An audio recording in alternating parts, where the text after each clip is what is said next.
नमस्कार, आदाब, सत श्री अकाल। दोस्तों, आपने अपनी इनकम टैक्स की रिटर्न जमा कर दी है और अब पता चला है कि आपकी जो जमा हुई रिटर्न है उसमें कोई गलती हो गई है। या तो कोई एड्रेस गलत हो गया है आपका, या ऐसी कोई इनकम है जो आपको शो करनी थी और वो आपने शो नहीं की है, या कोई डिडक्शंस है, आपने कम डिडक्शन क्लेम किया है या ज़्यादा डिडक्शन क्लेम किया है, या आपने कोई ऐसी इनकम है जो कि नहीं शो करनी थी और वो गलती से आपने इनकम शो कर दी है, तो उसके लिए आपको रिवाइज रिटर्न जमा करना पड़ेगी। तो इसी टॉपिक पर मैं इस वीडियो में आपको बताने जा रहा हूँ। आप बने रहिए मेरे साथ और मेरी इस पूरी वीडियो को देखिएगा। मैं फरजंद अली और आप देख रहे हैं मेरा चैनल फरजंद अली बॉयज। आप देखना चाहते हैं इनकम टैक्स से रिलेटेड वीडियो, या जीएसटी से रिलेटेड वीडियो, या अदर इकोनॉमी से रिलेटेड वीडियो, या फाइनेंस से रिलेटेड वीडियो, तो आप मेरे चैनल फरजंद अली बॉयज को जरूर सब्सक्राइब कीजिएगा। आइए मैं आपको बताता हूं कि अगर आपकी इनकम टैक्स की रिटर्न गलत जमा हो गई है तो उसको किस तरह से रिवाइज रिटर्न जमा करेंगे, या उसको सुधार कैसे करेंगे उस रिटर्न में जो आपने जमा कर दी है। चलते हैं स्क्रीन पर मैं आपको डिटेल से बताने जा रहा हूँ।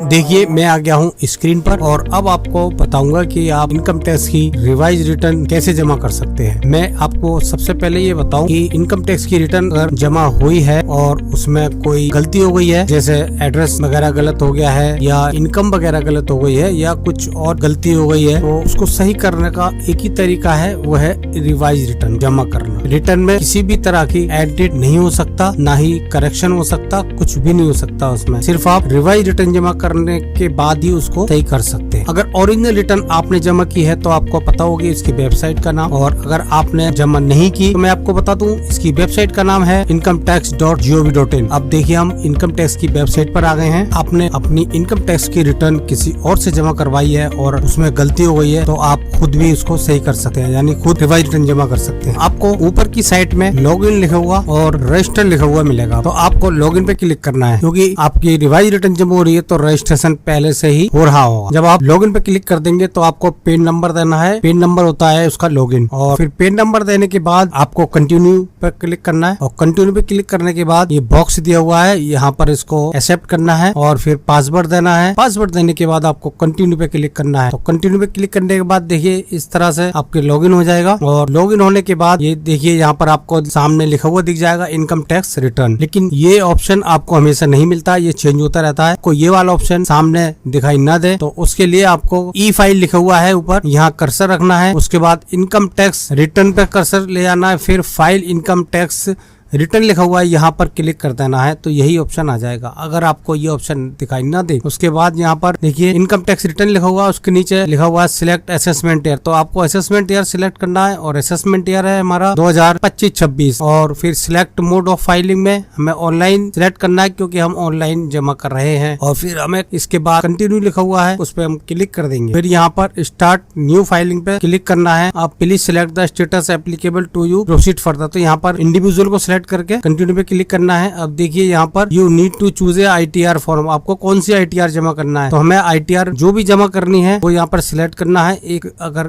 जमा करनी है तो एक को, अगर 2 या 3 या 4 जो भी आईटीआर आपको जमा करनी है उसको यहाँ सिलेक्ट करना है। मुझे जमा करनी है आईटीआर 4, मैं आईटीआर 4 को सिलेक्ट करूंगा और प्रोसीड विद आईटीआर 4 लिखा हुआ है यहाँ पर क्लिक कर देंगे। फिर इसको ओके कर देंगे। फिर लेट्स गेट स्टार्टेड लिखा हुआ है यहाँ क्लिक कर देंगे, और यहाँ पर आपको पूछ रहा है, कुछ सवाल पूछ रहा है, please answer the following question to proceed further, तो आप इसको पढ़ लीजिएगा। अगर जो भी आप चाहते हैं जो सही है उस पे आप यहाँ पर ये बॉक्स बनी हुई है उसको सिलेक्ट करना है, और नहीं तो अगर आपकी टोटल इनकम 7 लाख रुपए से ऊपर है, आप यहाँ पर taxable income in more than basic exemption limit इसको सिलेक्ट कर सकते हैं, और अदरवाइज आप अदर्स को सिलेक्ट कर सकते हैं। अदर्स को आप किसी भी मामले में सिलेक्ट कर सकते हैं, कोई प्रॉब्लम की बात नहीं है। फिर इसको अदर्स को सिलेक्ट करूंगा मैं, और ये देखिए मैंने अदर को सिलेक्ट कर लिया, और फिर कंटिन्यू लिखा हुआ है यहाँ पर क्लिक करेंगे। तो ये मैंने क्लिक कर दिया। देखिए ओके पर क्लिक कर दिया मैंने, और ओके पे क्लिक करने के बाद यहाँ पर देखिए रिटर्न समरी लिखी हुई है। रिटर्न समरी में अलग अलग पार्ट्स दिए हुए हैं, जो आप बॉक्स देख रहे हैं ब्लू कलर के, तो ये सारे पार्ट्स हैं, यानी पार्ट ए जनरल और personal information, gross total income, disclosure, exemption, इस तरह से ये पार्ट हैं। इन सभी पार्ट्स को हमें एक एक करके कंफर्म करना है। पहले हम सबसे ऊपर वाला पार्ट है उसको कंफर्म करेंगे, पार्ट ए जनरल इन्फॉर्मेशन, यहाँ क्लिक करेंगे। यहाँ क्लिक करने के बाद आपको यहाँ पर पर्सनल डेटा दिखाई देगा। अगर आप पर्सनल डेटा में कहीं पर कोई चेंजेस करना चाहते हैं तो आप कर सकते हैं। जैसे आपका एड्रेस वगैरह कोई गलत हो गया है, मोबाइल नंबर गलत हो गया है, या ईमेल आईडी गलत हो गया है, तो वो आप यहाँ पर चेंज कर सकते हैं। उसके लिए एडिट लिखा हुआ है, यहाँ एडिट पर क्लिक करेंगे और फिर जो भी हमें सही करना है उसको सही करेंगे। ये देखिए मैंने सही कर दिया है, और फिर नीचे स्क्रॉल डाउन करेंगे, वहां पर सेव लिखा हुआ है, सेव पर क्लिक कर देंगे और सेव पे क्लिक कर देंगे। उसके बाद फिर nature of employment, nature of employment में आपको अदर को सिलेक्ट करना है, बिजनेस से इनकम है आपकी, और अगर आपकी सैलरी है तो अगर आप गवर्नमेंट एम्प्लॉय हैं तो यहाँ पर ऑप्शन मिलेगा आपको कि सेंट्रल गवर्नमेंट के हैं या स्टेट गवर्नमेंट के, और अगर किसी प्राइवेट कंपनी में है तो आपको अदर ही सिलेक्ट करना है। उसके बाद नेक्स्ट है फाइलिंग सेक्शन। देखिए रिवाइज रिटर्न में फाइलिंग सेक्शन होता है मेन, यहाँ पर आपको सेक्शन 139 सब सेक्शन 5 को सिलेक्ट करना है। जब हम ओरिजिनल रिटर्न जमा करते हैं तो वो होती है सेक्शन 139 सब सेक्शन 1 में। तो हम रिवाइज रिटर्न जमा कर रहे हैं तो देखिए यहाँ पर रिवाइज रिटर्न का लिखा हुआ है सेक्शन 139 सब सेक्शन 5, इसको हम सिलेक्ट करेंगे। फिर देखिए इसके नीचे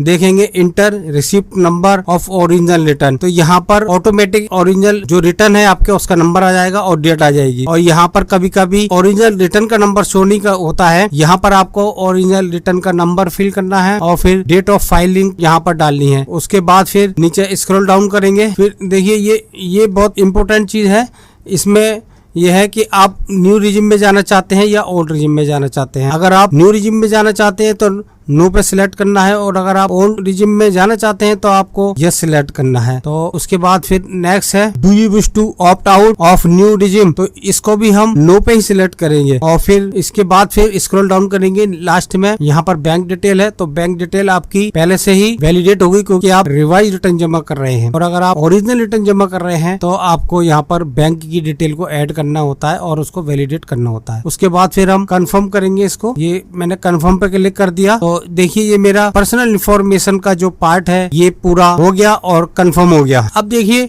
ग्रॉस टोटल इनकम लिखा हुआ है, इसको हम कंफर्म करेंगे और यहाँ पर क्लिक करेंगे।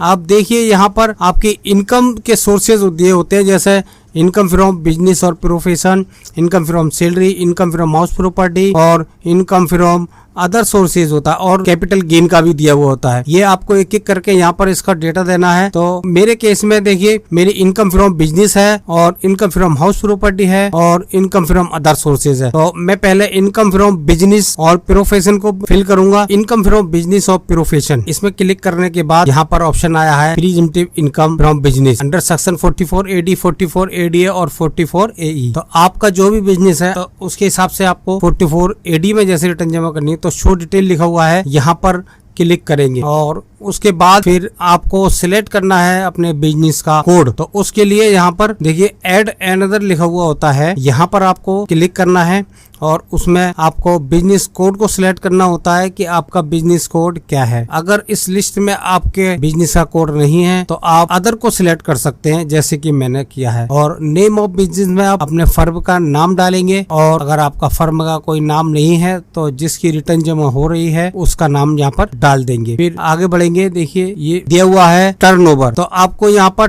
टर्नओवर का अमाउंट देना है। टर्नओवर कहते हैं सेल्स है, तो आपको 3 तरह का अमाउंट डालना है यहाँ पर कि आपकी टोटल सेल बैंक के थ्रू कितनी हुई है और कैश के थ्रू कितनी हुई है और बैंक और कैश के अलावा कितनी हुई है। तो आप यहाँ पर अपनी सेल का अमाउंट डाल देंगे। और फिर उसके बाद नीचे है presumptive income under section 44 AD। इसके लिए रूल ये है कि अगर आपकी सेल चेक के थ्रू है तो आप कम से कम 6% उस सेल का इनकम मान सकते हैं, और अगर कैश है तो कैश में अगर आपकी सेल हुई है तो कम से कम 8% आपको एज ए प्रॉफिट मानना पड़ेगा। अगर इससे कम मानेंगे तो फिर यहाँ पर आप रिटर्न जमा नहीं कर सकते, फिर आपको फॉर्म नंबर 3 जमा करना पड़ेगा। तो मैं यहाँ पर देखिए सेल की फिगर डालूंगा और इनकम की फिगर डालूंगा। तो चेक के थ्रू कितना पेमेंट आया है और कैश में कितना आया है, इन दोनों के फिर मैं यहाँ पर इनकम का अमाउंट डालूंगा। यहाँ पर इनकम का अमाउंट डालूंगा। तो ये देखिए मैंने दोनों अमाउंट डाल दिए हैं। अब जो सेव लिखा हुआ है यहाँ पर क्लिक कर दिया मैंने। अब ये देखिए इनकम फ्रॉम बिजनेस और प्रोफेशन का डेटा है मेरा, यह फिगर है वो यहाँ पर आ गई है। अब स्क्रॉल डाउन करेंगे, देखिए सैलरी का मेरे में है नहीं और इनकम फ्रॉम हाउस प्रॉपर्टी का है मेरे में, तो मुझे यहाँ पर उसकी फिगर डालनी है। तो एडिट लिखा हुआ है, यहाँ क्लिक करेंगे और एडिट पे क्लिक करने के बाद फिर ऑप्शन आएगा लेट आउट। तो यहाँ पर आपको सिलेक्ट करना है लेट आउट, यानी किराए पर दिया था। फिर उसके बाद ग्रॉस रेंट रिसिप्ट, जो भी आपने रेंट रिसीव किया है वो यहाँ पर अमाउंट डालना है। और उसके नीचे है जो भी आपने टैक्सेस दिए हैं, जैसे हाउस टैक्स दिया है तो हाउस टैक्स की छूट मिल जाती है, वो यहाँ पर आपको देना है। और फिर उसके बाद नीचे देखिए 30% ऑफ एनुअल वैल्यू, यानी जो भी आपको किराया मिला है उसका 30% आपको एज ए मेंटेनेंस यहाँ पर डिडक्शन मिल जाती है, छूट मिल जाती है। फिर छूट के अमाउंट ऑटोमेटिक यहाँ पर कम हो जाएगा, तो मेरी टोटल चार्जेबल इनकम का ये अमाउंट आ जाएगा। और फिर नीचे देखिए सेव लिखा हुआ है, यहाँ सेव पे क्लिक कर देंगे तो मेरी इनकम फ्रॉम हाउस प्रॉपर्टी की जो भी इनकम है वो यहाँ पर शो करेगी। उसके बाद है इनकम फ्रॉम अदर सोर्सेज। अब यहाँ पर देखिए आपको अब देखना है अपना फॉर्म नंबर AIS। अब ये देखिए यहाँ पर है income from other sources. Income from other sources में आती है आपकी अदर इनकम। तो अदर इनकम में हो सकता है जैसे आपका हो बैंक से इंटरेस्ट या डिविडेंड हो या इनकम टैक्स में रिफंड मिला हो आपका पिछले साल का जो आपने रिटर्न जमा की थी उसका, या और कोई इनकम हो, वो सारी इनकम फ्रॉम अदर सोर्सेज में जाती है। तो यहाँ पर देखिए मेरा अमाउंट शो हो रहा है और आप अपना एनुअल इंफॉर्मेशन स्टेटमेंट चेक करिएगा, उसमें और इसमें सेम है तो ठीक है, और अगर सेम नहीं है और आपको ऐड करना है तो फिर आप इनकम फ्रॉम अदर सोर्सेज लिखा हुआ है यहाँ पर क्लिक करेंगे। आपको कोई यहाँ पर चेंजेस करने हैं तो आपको यहाँ पर क्लिक करना है और यह क्लिक करने के बाद आपको ऑप्शन दिखाई देगा एडिट का, आपको एडिट पे क्लिक करना है और एडिट पे क्लिक करने के बाद आपको जो भी अमाउंट डालना है वो आप डाल सकते हैं और फिर सेव कर देंगे तो ये सेव हो जाएगा। अब देखिए मेरा ठीक है, तो मुझे कुछ ठीक करने की जरूरत नहीं है। और फिर नीचे देखिएगा आप ग्रॉस टोटल इनकम आ गई है यहाँ पर, और ग्रॉस टोटल इनकम के नीचे आपको दिखाई दे रहा होगा कंफर्म, तो हम कंफर्म पे क्लिक कर देंगे। तो ये हमारा टोटल इनकम का जो पार्ट है ये देखिए कंफर्म हो गया है। और अब डिस्क्लोजर एग्जेम्प्ट इनकम है, इस पे क्लिक करेंगे। अब यहाँ पर देखिए फाइनेंशियल पार्टिकुलर्स ऑफ बिजनेस है, तो यहाँ पर जो फिगर है वो आपको यहाँ पर देनी है। अगर आपके पास फिगर नहीं है तो आप नहीं दो। तो यहाँ पर जो भी फिगर देनी है उसके लिए पहले आपको एडिट पे क्लिक करना है और एडिट पे क्लिक करने के बाद फिर देखिए यहाँ पर आपको सारी फिगर देनी है। इसमें कुछ अमाउंट ऐसे हैं, कुछ फिगर ऐसी है जो आपको देना मैंडेटरी है, जैसे कैश इन हैंड है, sundry debtor, sundry creditor, inventory, ये चीजें हैं, ये देना मैंडेटरी है। और अगर आप नहीं देंगे एरर आएगी। तो अगर जो अमाउंट नहीं है तो आपको यहाँ पर 0 देना है। तो देखिए यहाँ पर मैं जो भी अवेलेबल है मैं यहाँ पर फिगर वो यहाँ पर दे देंगे।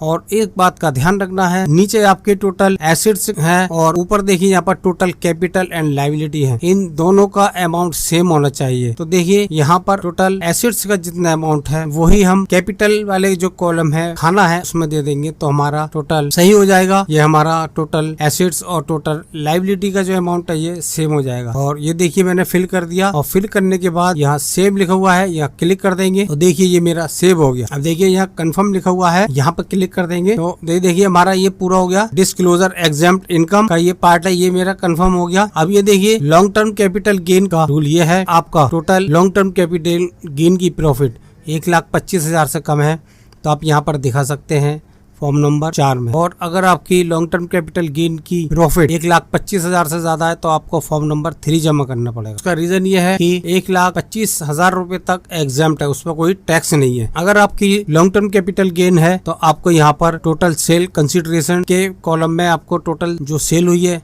वो अमाउंट डालना है और फिर टोटल कॉस्ट ऑफ एक्विजिशन यानी कितने की जो बाय वैल्यू है वो डालनी है। और ये डालने के बाद यहाँ कंफर्म कर देंगे। जो भी यहाँ पर अमाउंट आएगा वो टोटल आपकी इनकम में ऐड नहीं होगा, लेकिन शो हो रहा होगा कि इतनी प्रॉफिट हो गई। तो देखिए ये मैंने कंफर्म क्लिक कर दिया तो मेरी लॉन्ग टर्म कैपिटल गेन का जो पार्ट है वो मेरा कंफर्म हो गया है। अब उसके बाद है टोटल डिडक्शन, तो मुझे कोई डिडक्शन नहीं चाहिए क्योंकि मैं न्यू रिजिम में हूँ, तो इसको कंफर्म कर देंगे। फिर नेक्स्ट है टैक्स पेड, तो अब यहाँ पर देखिए, अगर आपका कोई TDS वगैरह कटा है तो यहाँ पर शो हो रहा होगा। अगर आपका TDS यहाँ पर कम शो हो रहा है तो आप इसको यहाँ पर ऐड कर सकते हैं। ये आपको चेक करना है फॉर्म नंबर 26 AS से। अगर जो अमाउंट आपके फॉर्म नंबर 26 AS में शो हो रहा है और यहाँ पर नहीं शो हो रहा है, तो फिर आपको देखिए यहाँ पर शेड्यूल TDS 2 में जाना है और अपने चालान को या चालान की डिटेल है उसको यहाँ पर ऐड करना है या उसको सही करना है। और अगर आपका सैलरी का TDS है तो आपको ऊपर वाले में जाना है, शेड्यूल TDS 1 में। अब मैं आपको दिखाता हूँ कि आप किस तरह से चालान में एडिट कर सकते हैं। तो आप शेड्यूल TDS 2 पर क्लिक करेंगे तो इस तरह से देखिए डिटेल आ जाएगी और देखिए सिलेक्ट करके और फिर एडिट कर सकते हैं यहाँ पर जो भी आपको एडिट करना है। अब यहाँ आप चेक कर लीजिए कि आपका अमाउंट कितना देना है और फिर सही करने के बाद फिर आप सेव लिखा हुआ यहाँ पर क्लिक कर देंगे और स्क्रॉल डाउन करेंगे और फिर इसको कंफर्म कर देंगे। तो ये हमारा टैक्स पेड का पार्ट है, ये हमारा कंफर्म हो जाएगा। तो देखिए ये हमारा टैक्स पेड का पार्ट कंफर्म हो गया। अब हम टोटल टैक्स लायबिलिटी लिखा हुआ है इसको कंफर्म करेंगे, तो उसके लिए यहाँ क्लिक कर देंगे और फिर ये देखिए स्क्रॉल डाउन करेंगे और देखिए यहाँ पर जो भी टैक्स की लायबिलिटी है आपकी वो यहाँ पर शो करेगी। फिर कंफर्म लिखा हुआ है यहाँ पर क्लिक कर देंगे। अब ये देखिए हमारे जितने भी पार्ट हैं वो सारे कंफर्म हो चुके हैं। अब प्रोसीड टू वेरिफिकेशन लिखा हुआ है, यहाँ पर क्लिक करेंगे। अब ये देखिए यहाँ पर you are eligible for refund. अगर आपका रिफंड है तो यहाँ शो हो जाएगा और अगर कोई टैक्स की लायबिलिटी है तो वो भी यहाँ पर शो हो जाएगी। तो मेरे केस में रिफंड है तो मेरा यहाँ पर रिफंड शो हो रहा है। फिर स्क्रॉल डाउन करेंगे और फिर preview and submit your return यहाँ पर क्लिक करेंगे। अब यहाँ पर देखिए जो बॉक्स दिया हुआ है यहाँ पर इसको सिलेक्ट करेंगे और प्लेस देंगे। जिस शहर में आप रहते हैं उसका यहाँ पर नाम डालना है और फिर प्रोसीड टू वैलिडेशन लिखा हुआ है यहाँ पर क्लिक कर दिए। अब ये देखिए यहाँ पर वैलिडेशन सक्सेसफुल लिखा हुआ आ गया है और नीचे लिखा हुआ है नो एरर वर फाउंड, यानी कोई भी एरर नहीं मिली है। अगर यहाँ पर कोई एरर होती तो यहाँ पर शो कर रहा होता कि ये एरर है। और अब इसके बाद प्रीव्यू लिखा हुआ है यहाँ पर क्लिक करेंगे और फिर देखिए स्क्रॉल डाउन करेंगे, फिर प्रोसीड टू वैलिडेशन लिखा हुआ है यहाँ पर क्लिक करेंगे।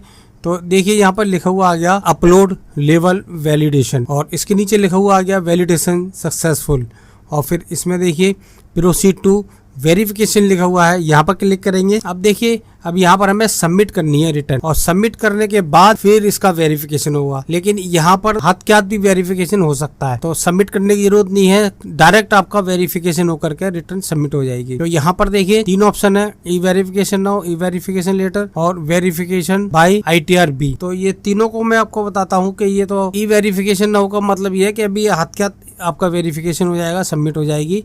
तो जो आपके आधार में मोबाइल नंबर है उस पर OTP जाएगा और फिर इसके बाद ई वेरीफाई लेटर, ये आप अभी सबमिट कर सकते हैं और इसका वेरिफिकेशन आप 30 दिन के अंदर कर सकते हैं। और तीसरा है वेरीफाई बाय ITRB। तो इसमें आपको यहाँ पर सबमिट करने के बाद उसकी प्रिंट आउट निकालनी है एक्नॉलेजमेंट की और फिर बेंगलोर भेजनी है और बेंगलोर में रिसीव जैसी होगी वैसे ही आपके यहाँ पर शो करेगा कि वेरीफाई हो गई है। मैं सेकंड वाले ऑप्शन को चूज करूंगा, ई वेरीफाई लेटर पे क्लिक करूंगा और मुझे बाद में इसकी वेरिफिकेशन करना है।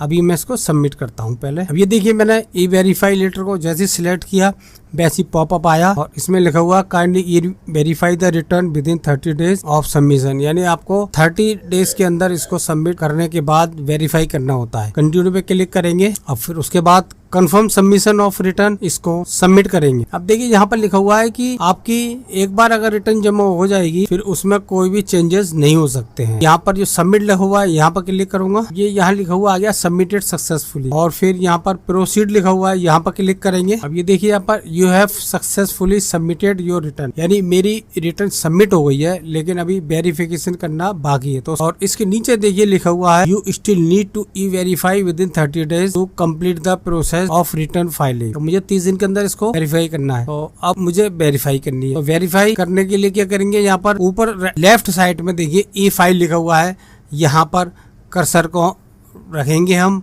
और फिर इनकम टैक्स रिटर्न लिखा हुआ है, यहाँ कर्सर रखेंगे, फिर उसके आगे ले जाएंगे फाइल इनकम टैक्स रिटर्न और फिर उसके नीचे देखिएगा ई वेरीफाई रिटर्न, यहाँ पर हम क्लिक कर देंगे। ये देखिए यहाँ पर डिटेल आ गई है कि आपकी कौन सी रिटर्न वेरिफिकेशन के लिए रह गई है। हमारी एक ही रिटर्न है जो वेरीफाई होनी है। अब हम क्या करेंगे, ई वेरीफाई लिखा हुआ है, यहाँ पर क्लिक कर देंगे। अब देखिए यहाँ पर ई वेरीफाई करने के कई तरीके हैं। पहला तरीका है कि जो भी आपके पास आधार नंबर है उसमें जो भी मोबाइल दिया हुआ उस पर ओटीपी जाएगा। दूसरा है डीएससी के थ्रू। दूसरा है जनरेट इलेक्ट्रॉनिक वेरिफिकेशन यानी ईबीसी। तो जो भी बैंक में आपके मोबाइल नंबर दिया हुआ है उस पर ईबीसी जाएगा, उसके थ्रू आप इसको वेरीफाई कर सकते हैं। लेकिन मैं सिलेक्ट करूंगा सबसे ऊपर वाला आधार वाला। तो मैंने यहाँ पर देखिए सिलेक्ट कर दिया और स्क्रॉल डाउन करेंगे और ये कंटिन्यू लिखा हुआ है, यहाँ पर क्लिक करेंगे और यहाँ पर देखिए यहाँ पर सिलेक्ट करना है I agree to validate my Aadhaar detail और फिर नीचे लिखा हुआ है जनरेट आधार ओटीपी, यहाँ पर क्लिक कर देंगे। तो देखिए ओटीपी पहुंच गया है उस मोबाइल पर जो आधार कार्ड में रजिस्टर्ड है। अब मैं ओटीपी दूंगा।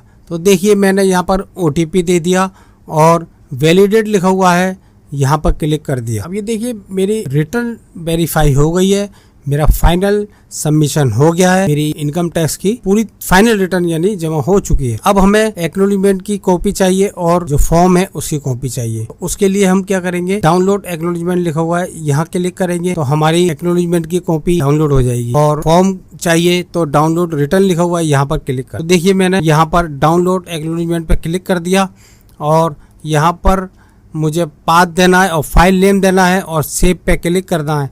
तो मैंने कर दिया है और देखिए ये मेरी फाइल डाउनलोड हो गई है। और दूसरी है फिर रिटर्न की, तो रिटर्न पे मैंने क्लिक कर दिया और फिर यहाँ पर पाथ दे दिया और फाइल नेम दे दिया और यहाँ सेव पे क्लिक कर दिया। तो ये मेरी जो रिटर्न है उसकी कॉपी भी मेरी डाउनलोड हो गई है। अब मैं आपको ओपन करके दिखाता हूँ। ये देखिए ये एक्नॉलेजमेंट है और यहाँ पर देखिए ऊपर देखिए असेसमेंट ईयर लिखा हुआ है 2025-26। नीचे देखिए file under section 139 subsection 5 revise return, यानी ये मेरी रिवाइज रिटर्न है और इसका ई फाइलिंग एक्नॉलेजमेंट नंबर भी लिखा हुआ है। तो इस तरह से हमारी ये रिवाइज रिटर्न जमा हो गई है।